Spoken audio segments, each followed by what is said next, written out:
اور اس سے بڑی بات کیا ہو سکتی ہے کہ اللہ کی معافی تم کو مل جائے. اور اس سے بڑھ کر کامیابی ایک انسان کے لیے کیا ہو سکتی ہے کہ اللہ اس کو معاف کر دے اور اس سے راضی ہو جائے.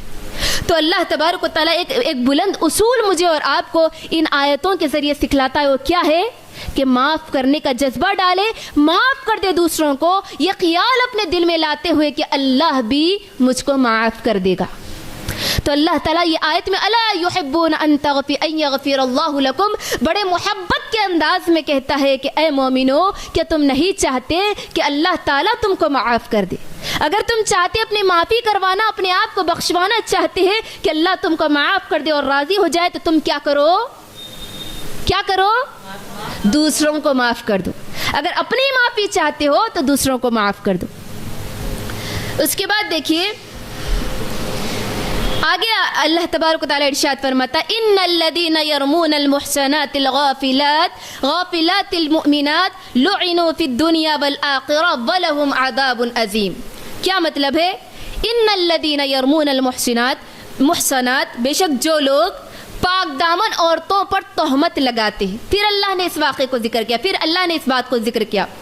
بے شک جو لوگ پاک باز عورتوں پر تہمت لگاتے, الغافلات, غافلات کا مطلب یہ ہے کہ ایسی بھولی بھالی عورتیں جن کے دل میں کبھی برائی کا خیال بھی نہیں آیا, یعنی ایسی معصوم عورتوں پر تہمت لگاتے ہیں. اور اس کے بعد اللہ نے کہا المؤمنات, مومنوں عورتوں پر وہ تہمت لگاتے ہیں, لعنوا فی الدنیا والآخرہ, ان کی سزا کیا ہے؟ دنیا میں بھی ان کے لیے لعنت ہے, آخرت میں بھی ان کے لیے لعنت ہے. پھر آگے اللہ نے کہا وَلَهُمْ عَذَابٌ عَظِيمٌ, ان کے لیے بڑا دردناک عذاب, بڑا عذاب ہے. کیا مطلب ہے اس آیت کا؟ یہ آیت میں اصل میں اشارہ ہے اللہ کے نبی صلی اللہ علیہ وسلم کی بیویاں ازواج مطہرات کی طرف اشارہ, یعنی اللہ کے نبی صلی اللہ علیہ وسلم کی جتنی بیویاں ہیں وہ پاک باز محسنات ہیں. اور اسی طرح غافلات ایسی بیویاں ہیں جن کے دل میں کبھی برائی کا کھٹکا بھی نہیں, برائی کا خیال بھی نہیں آیا. مؤمنات, مومنہ عورتیں ہیں. تو یہ اللہ اشارہ کرتا ہے کہ جتنی نبی صلی اللہ علیہ وسلم کی بیویاں اما عائشہ کو لے کر اما عائشہ کے ساتھ پوری کی پوری پاک باز ہے, مومنہ ہے اور ایسی معصوم ہے کہ کبھی ان کے دل, کبھی برائی تو چھوڑیے, برائی کا خیال بھی ان کے ذہنوں میں نہیں آیا. اگر کوئی ایسا تہمت لگائے, یعنی نبی کی بیویوں پر, نبی کے ازواج پر کوئی ایسی تہمت لگائے تو وہ کیا ہے؟ کافر ہے. جس طرح آج ہمارے مسلمانوں میں, یعنی یہ کہیے کہ مسلمانوں کو چھوڑ کر ایک ایسا گروہ ہے, ایک ایسا, ان کو مسلمان بھی نہیں کہا جائے گا بلکہ ایک ایسا گروہ ہے جو اما عائشہ رضی اللہ عنہا پر تہمت کو صحیح سمجھتا ہے اور اما عائشہ سے دشمنی کا معاملہ کرتا ہے. تو اللہ تبارک و تعالیٰ نے کہا ان کے حق میں کہ وہ کافر ہے. حدیث میں آتا ہے کہ جو اس طرح اللہ کے نبی کی پاک باز عورتوں پر تہمت لگاتے ہیں یا پھر ان کے بارے میں کسی بھی شک کا خیال بھی کرتے ہیں تو ایسے لوگ کافر ہیں اور ان کو کل قیامت کے دن کافروں والا عذاب دیا جائے گا. پھر آگے اللہ تعالیٰ کہتا ہے کہ لعنوا فی الدنیا والآخرہ, ان کے لیے لعنت ہے دنیا میں بھی اور آخرت میں بھی. لعنت کا کیا مطلب؟ اللہ کی رحمت سے دور. اللہ اکبر. ایک انسان اللہ کی رحمت کے بغیر رہ سکتا؟ زندہ بالکل نہیں رہ سکتا. اگر اللہ کی رحمت آپ سے ہٹا لی جائے, یہ سمجھ جائیے کہ آپ ناکام ہو گئے. تو اللہ یہ کہتا ہے کہ دنیا میں بھی اللہ کی لعنت ہے, دنیا میں اس طرح لعنت کہ اللہ کی رحمت سے دور, اور آخرت میں بھی اللہ کی رحمت سے دور, اور دنیا میں بھی ذلیل اور آخرت میں بھی ذلیل. اور پھر ان کو کیسا عذاب ہوگا؟ عذاب عظیم, بڑا عذاب ہوگا. یعنی ان کو عام برائی کرنے والوں کا عذاب نہیں دیا جائے گا بلکہ کافروں والا بڑا عذاب دیا جائے گا. اللہ. تو اس آیت سے پتہ چلتا ہے کہ مومنہ عورتوں پر تہمت لگانا, پاک باز عورتوں پر تہمت لگانا اور اسی طرح مومنہ عورتوں پر تہمت لگانا اتنا بڑا گناہ ہے کہ اللہ نے ان کو دنیا میں اور آخرت میں لعنت کا سبب بتایا, اور پھر اللہ نے کہا ان کے لیے آخرت میں تو دردناک عذاب ہے. پھر آگے آیت دیکھیے, یوم تشہد علیہم السنتہم وایدیہم وارجلہم بما کانوا یعملون. یعنی اس کا ترجمہ دیکھیں, یوم تشہد علیہم, جس دن ان کے خلاف گواہی دیں گے. کون گواہی دیں گے؟ السنتہم, ان کی زبانیں گواہی دیں گی, وایدیہم, ان کے ہاتھ گواہی دیں گے, وارجلہم, ان کے پیر گواہی دیں گے, بما کانوا یعملون, جو کچھ وہ دنیا میں کرتے تھے, جو کچھ وہ کرتوت کرتے تھے, جو کچھ وہ ان کے اعمال کیے نامے ہیں, ان کے بدلے کیا کیا جائے گا؟ واللہ, کیا ہے آیت؟ بما کانوا یعملون, یعنی ان کے خلاف گواہی دیں گے. قیامت کے دن ایسا دن ہوگا کہ جو تہمتیں لگاتے تھے نا دنیا میں پاک باز عورتوں پر، مومنہ عورتوں پر، بھولی بھالی عورتوں پر تہمتیں لگاتے تھے نا، اب کیا ہوگا؟ یہ قیامت کے دن جو ایسے کام کرتے تھے اللہ تبارک و تعالیٰ ایسے لوگوں کا اختیار قیامت میں چھین لے گا. وہ اپنی زبان سے بولنا چاہیں گے مگر بول نہیں پائیں گے. اللہ تعالیٰ ان کے خود سے کہنے کی صلاحیت کو چھین لے گا، بلکہ ان کی زبانیں ان کے خلاف گواہی دے گی. تو کیا کریں گے؟ زبان ان کے خلاف گواہی دے گی، ان کے ہاتھ ان کے خلاف گواہی دیں گے، اور ان کے پیر بھی ان کے خلاف گواہی دیں گے. اللہ اکبر. سوچئے کیسا مرحلہ ہوگا کہ انسان کے اپنی زبان ہوگی، انسان کے اپنے ہاتھ ہوں گے، انسان کے اپنا پیر ہوگا، انسان کے اپنے اعضاء ہوں گے، لیکن اللہ اختیار چھین لے گا اور وہ باتیں وہ کہیں گے ان کے اعضاء جو دنیا میں کرتے تھے وہ جھٹلائیں گے، لیکن اللہ تعالیٰ ان کی زبان کو پکڑ لے گا، ان کے اختیار کو چھین لے گا. ان کی زبان بھی، ان کے ہاتھ بھی، ان کے پیر بھی وہ کہیں گے جو سچ ہے. اللہ. اب یہاں پر اللہ یہ بتانا چاہتا ہے کہ دنیا میں جو بے حیائی کا کام تم اپنی زبانوں سے بولتے ہو، جو گندی باتیں، بے حیائی کی باتیں، جتنی فحاشی کی باتیں تم زبان سے پھیلاتے ہو، یاد رکھنا کل قیامت کے دن اس کا بدلہ یہ ہوگا کہ تم کل قیامت کے دن اللہ کے سامنے تمہاری خود کی زبان گواہی دے گی. اور پھر جو بھی برائی ہاتھوں کے ذریعے تم پھیلاتے ہو، موبائل فون کو لے کر فتنہ مچاتے ہو، موبائل فون کے ذریعے، ہاتھوں کے ذریعے جو تم برائی کی چیزیں آپ پریس کر کے، یعنی جو بھی آپ موبائل فون کے ذریعے اپنا ہاتھ لگا کر ٹچ کر کے دیکھتے ہیں نا، تو یہی ہاتھ کل قیامت کے دن گواہی دیں گے، آپ کے خلاف گواہی دیں گے کہ زنا کا کام کرتے تھے، زنا کی چیزوں کو پھیلاتے تھے، بے حیائی کی چیزوں کو پھیلاتے تھے، آپ کے خلاف آپ کے ہاتھ گواہی دیں گے. اور پیر کس طرح گواہی دیں گے؟ کسی برائی کی طرف آپ نے چل کر گئے، یا کسی برائی کو دیکھنے کے لیے، یا کسی برائی کو بولنے کے لیے، یا کسی برائی کو پھیلانے کے لیے گئے، کل قیامت کے دن یہی پیر تمہارے خلاف گواہی دے. اللہ یہ بتانا چاہتا ہے اس آیت کے اندر.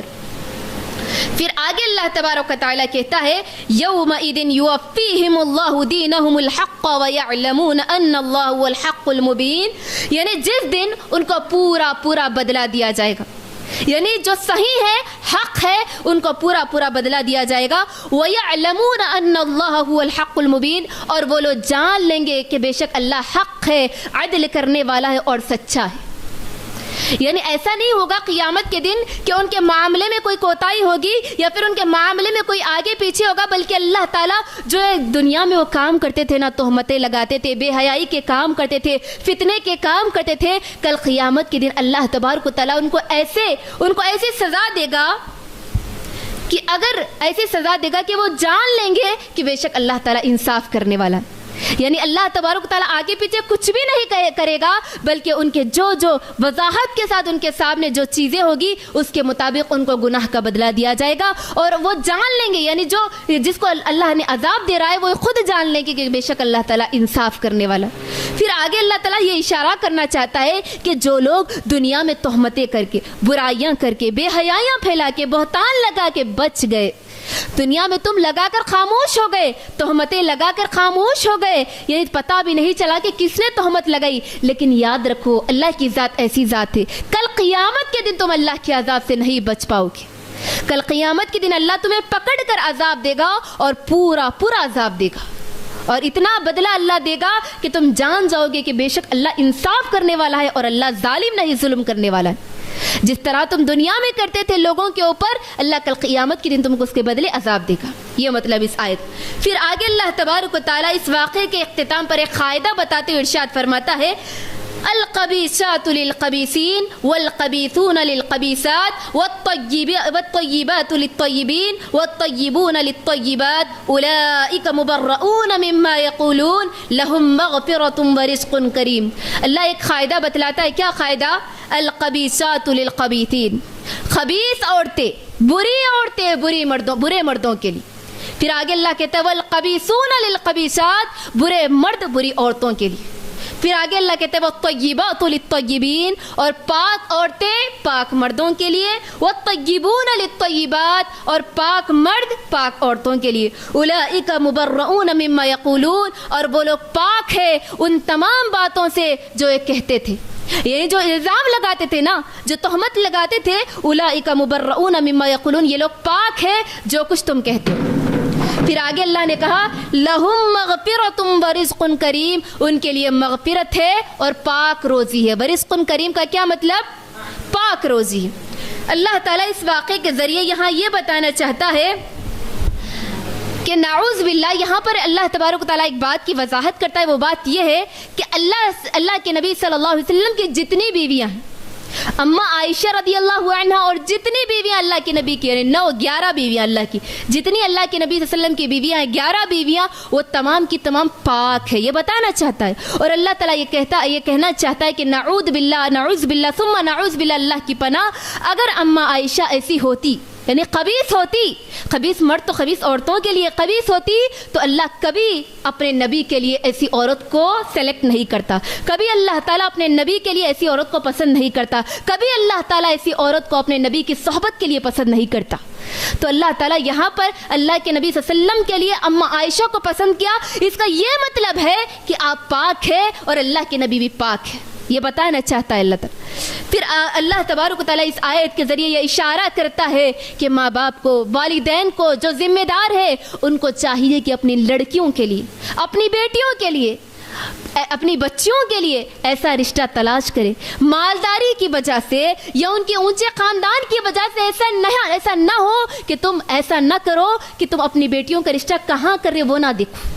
یہ دیکھو کہ جس گھر میں تم رشتہ کر رہے ہو، جس بچے کے ساتھ، جس لڑکے کے ساتھ، جس شوہر کو وہ سلیکٹ کر رہے ہیں اپنی بچی کے لیے، دیکھو کہ وہ بھی کیا اس کے لیے پاک ہے. جس کو آپ سلیکٹ کر رہے ہو یہ دیکھ لو کہ وہ پاک ہے یا ناپاک ہے. تمہاری بچے دیندار ہیں تو تم اپنی بچی دیندار کا رشتہ دیندار کے ساتھ میچ کرو. بلکہ ایسا نہ کرو کہ خود کی بچی دیندار ہو، مالداری کی وجہ سے یا پھر کسی اور نام و شہرت کی وجہ سے اپنی بچی کو کسی خبیث کے حوالے کر دو. ایسا نہ کرو. اللہ اشارہ کرتا ہے کہ خبیث تو خبیث کے لیے ہے، یعنی خبیث مرد تو خبیث عورتوں کے لیے ہی بنے. ان کے مزاج میں جو برے لوگ ہوتے ہیں ان کے مزاج میں برائی ہوتی ہے، اور جو پاک لوگ ہوتے ہیں، جو دیندار ہوتے ہیں، ان کے مزاج میں اللہ فطرتاً طور پر دینداری ڈالتا ہے. تو تم دیندار کے لیے دینداری دیکھ کر رشتہ میچ کرو، رشتہ سلیکٹ کرو. اللہ یہ تعلیم دیتا ہے. اور اسی طرح اگر کوئی دیندار یا پھر شرافت والا مرد ہے اور اگر ایسی لڑکی ہے جس کی برائی کو جانتے ہو، تم لوگ جانتے ہو یا ماں باپ جانتے ہو، تو ایسی بچی کو کسی دیندار کے حوالے مت کرنا. تم اس کی برائی کو اس لڑکے کے سامنے ظاہر کر دو، تاکہ ایسا نہ ہو کہ برے مردوں کے لیے بری عورتیں، ایسا نہ ہو کہ تم اپنی بری عورت کو یا بری لڑکی کو کسی اچھے کے حوالے کر دو. تو اللہ تعالیٰ 2 ضابطے بتاتا ہے کہ برے مرد بری عورتوں کے لیے، پاک مرد پاک عورتوں کے لیے، پاک عورتیں پاک مردوں کے لیے. تو اللہ تعالیٰ یہ اصول بتانا چاہتا ہے کہ تم دینداری کو تلاش، اگر دیندار ہے تو دینداری کے حساب سے رشتہ کرو، اور کبھی دیندار کو کسی خبیث کے حوالے نہ کرو. یہ بتانا چاہتا ہے. پھر آگے آیت میں اللہ تعالیٰ کیا ارشاد فرماتا ہے یہ دیکھیے، اولئک مبرؤون مما یقولون لہم مغفرۃ ورزق کریم. یہ لوگ پاک ہیں. اللہ بتانا چاہتے کون لوگ پاک ہے؟ یعنی جس پر لوگوں نے تہمت لگائی، منافقوں نے تہمت لگائی اما عائشہ پر، اور جو پاک باز لوگوں پر تہمت لگائی وہ پاک ہے نا. جو لوگ تہمتیں کی باتیں کرتے ہیں ان سے وہ پاک ہے. اور پھر آگے اللہ تعالیٰ اس آیت میں یہ بتانا چاہتا ہے کہ جو لوگ تہمتیں لگاتے، بہتان لگاتے، اس کی وجہ سے تم پریشان مت ہو، تم ٹینشن نہ لو، تم غمزدہ نہ ہو. اسی لیے کہ اللہ تعالیٰ تمہارے لیے مغفرۃ ورزق کریم، تمہارے لیے وعدہ کرتا ہے، خوشخبری دیتا ہے کہ تمہارے لیے مغفرت ہے اور پاک روزی ہے. تو تمہارے لیے غمزدہ ہونے کی ضرورت نہیں ہے. دنیا میں تم کو کوئی بھی کسی بھی قسم کا ٹینشن لینے کی ضرورت نہیں ہے. معاملہ اللہ کے حوالے کر دو. اللہ خود تمہارے لیے خوشخبری بتاتا ہے، مغفرۃ لہم مغفرۃ ورزق کریم. اس سے بڑھ کے کیا بات ہو سکتی ہے کہ اللہ تمہاری مغفرت کر دے اور رزق کریم عطا کر دے. پھر آگے اللہ تبارک و تعالیٰ یہاں پر برائی کا خاتمہ کس طریقے سے ہو، معاشرے میں برائیاں کیسے ختم ہوتی ہے، ایک اصول، قاعدہ اور ادب بتلاتا ہے. وہ کیا ادب ہے آگے دیکھیے، یا ایھا الذین آمنوا لا تدخلوا بیوتا غیر بیوتکم حتی تستأنسوا وتسلموا علی اہلها ذلکم خیر لکم لعلکم تذکرون. اے ایمان والو، یا ایھا الذین آمنوا، اے ایمان والو، لا تدخلوا بیوتا غیر بیوتکم، تم اپنے علاوہ دوسروں کے گھروں میں داخل نہ ہو، حتی تستأنسوا، یہاں تک کہ تم ان گھر والوں کی رضا حاصل کر لو یا اجازت طلب کر لو. پھر آگے اللہ کہتے ہیں وَتُسَلِّمُ عَلَىٰ أَهْلِهَا, اجازت طلب کرنے کے بعد سلام کیا کرو, یعنی ان پر سلام کرے بغیر تم داخل نہ ہو. پھر آگے اللہ کہتے ہیں ذَلِكُمْ خَيْرٌ لَكُمْ لَعَلَّكُمْ تَذَكَّرُونَ, یعنی یہ بہتر طریقہ ہے تمہارے لیے تاکہ تم نصیحت حاصل کرو. پھر آگے اللہ کہتا ہے فَإِن لَّمْ تَجِدُوا فِيهَا أَحَدًا فَلَا تَدْخُلُوا حَتَّى يُؤْذَنَ لَكُمْ, اگر تم اس گھر کے اندر کسی کو نہ پاؤ تم تو اس گھر میں داخل نہ ہو یہاں تک کہ تم اجازت طلب کر لو. اگر پرمیشن نہ ملے تو تم داخل نہیں ہونا. پھر آگے اللہ تعالیٰ کہتا ہے وَإِن قِيلَ لَكُمْ ارْجِعُوا فَارْجِعُوا هُوَ أَزْكَىٰ لَكُمْ وَاللَّهُ بِمَا تَعْمَلُونَ عَلِيمٌ, اگر اندر سے آواز آئے اور اگر کوئی کہے کہ آپ کو لوٹ جاؤ, اندر کوئی بھی نہیں ہے, واپس چلے جاؤ, تو تم واپس چلے جاؤ. هُوَ أَزْكَىٰ لَكُمْ, یہ تمہارے لیے بہتر ہے. وَاللَّهُ بِمَا تَعْمَلُونَ عَلِيمٌ, اور اللہ تعالیٰ وہ چیزوں کو جانتا, بِمَا تَعْمَلُونَ عَلِيمٌ, ہر چیز کو جاننے والا ہے, یعنی پوشیدہ چیزوں کو, ہر قسم کی چیزوں کو جانتا ہے. وَاللَّهُ بِمَا تَعْمَلُونَ عَلِيمٌ, وہ تمام چیزوں کو اللہ تبارک و تعالیٰ جانتا ہے. اس کے بعد آگے اللہ کہتا ہے لیس علیکم جناح ان تدخلوا بیوتا غیر مسکونۃ فیہا متاع لکم, یعنی تمہارے اوپر کوئی گناہ نہیں ہے اگر تم ایسی جگہ داخل ہو جہاں پر کوئی انسان نہ رہتا, یعنی پبلک پلیس ہو, ایسی جگہ تم بغیر اجازت جا سکتے ہو. اللہ تعالیٰ یہ کہتا ہے فیہا متاع لکم, جہاں پر تمہارے لیے کوئی فائدے کی چیز ہو. پھر آگے اللہ کہتے ہیں واللہ یعلم ما تبدون وما تکتمون, اللہ ان سب باتوں کو جانتا ہے جو تم چھپاتے ہو اور جو تم واضح کرتے ہو. یعنی اس آیت میں اللہ تبارک و تعالیٰ برائی کے خاتمے کے احکامات بتاتا ہے, برائی کس طرح ختم ہو یہ بتاتا ہے, اور ادب سکھلاتا ہے, ایک بہترین ادب سکھاتا ہے. اور اللہ تبارک و تعالیٰ اس آیت کے ذریعے ان لوگوں پر پابندی لگا دی جو گھروں میں بلا جھجک داخل ہو جاتے بغیر اجازت کے. اللہ نے یہاں پر پابندی لگاتے ہوئے کہتا ہے کہ دوسروں کے گھروں میں, اپنے گھر کے علاوہ دوسروں کے گھروں میں تم بغیر اجازت کے, وداؤٹ پرمیشن کے داخل نہ ہو. اپنا گھر کیا مطلب؟ اپنا گھر, اپنی بیوی کا گھر, سوائے اپنے بیوی کے گھر کے علاوہ تمہاری ماں ہو یا بیٹیاں ہو, بغیر پرمیشن کے تم اندر داخل نہیں ہو سکتے. تو سب سے پہلے آپ کو کیا کرنا ہے, پرمیشن لینی ہے. جو بھی پرمیشن کے ذرائع, یعنی آپ اطلاع کر کے آئے, فون پر بتا کر کے آئے, دروازہ نوک کر کے آئے, یا پھر بیل پریس کر کے, یا بیل جیسے آج ہمارے پاس ہوتی ہے بیل دبا کے آئے, یہ معلوم کر کے آئے کہ آپ آنے والے ہیں.